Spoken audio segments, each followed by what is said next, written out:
Be careful of confusing a lack of clarity with a business decision or a career decision with a spiritual issue. Now, what do I mean by this?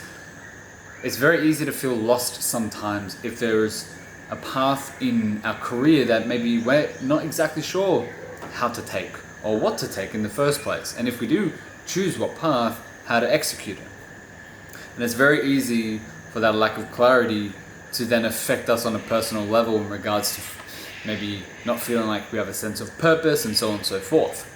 And then as a byproduct, avoid it and think that it's something else and latch onto some other reason that it's the problem.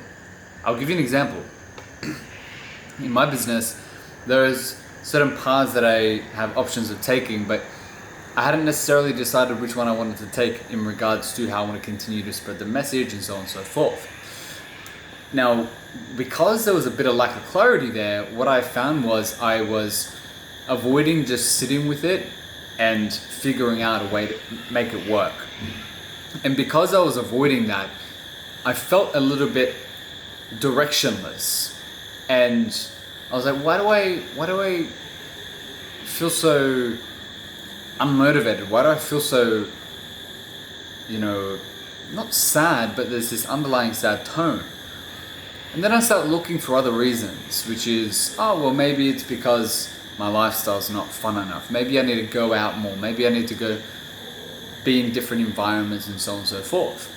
And I actually remember I was having a conversation with my partner and she's like, well, don't confuse not being 100% clear with the direction that you want to take the business with a spiritual problem. Like, this is not you lacking purpose. This is not you having a lifestyle problem. This is just you needing to get clear on what next steps to take. And because maybe that you're not so clear right now on what steps to take, that you're taking this as a purposeless moment, as a spiritual problem. And the matter of the fact is that sometimes it's just necessary to sit down with it and do the work, do the boring thing, do the analysis, and do those kind of parts that are required of the job. And it was a good reminder, which is, it's true, I have not lost any sense of purpose, but there was definitely a process where it's like, I don't know as of yet. So what does that mean then? I just sit around and wait? Or I actually go ahead and confront this and figure out the next steps, so to speak.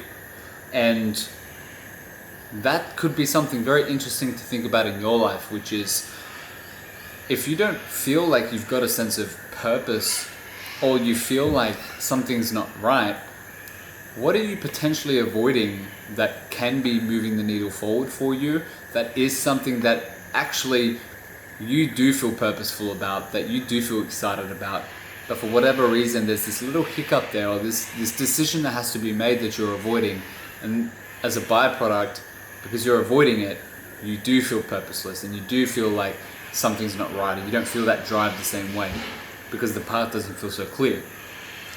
Where in your life are you avoiding something like that? And rather than blaming the external and saying my lifestyle needs to get better and this needs to change and this needs to change, actually sitting down with that and coming to the conclusion that actually you need to go confront this and do the boring work here. You do need to make decisions and recognize why you're avoiding that in the first place. So it's something just to think about. Where in your life are you avoiding making a decision or choosing the path?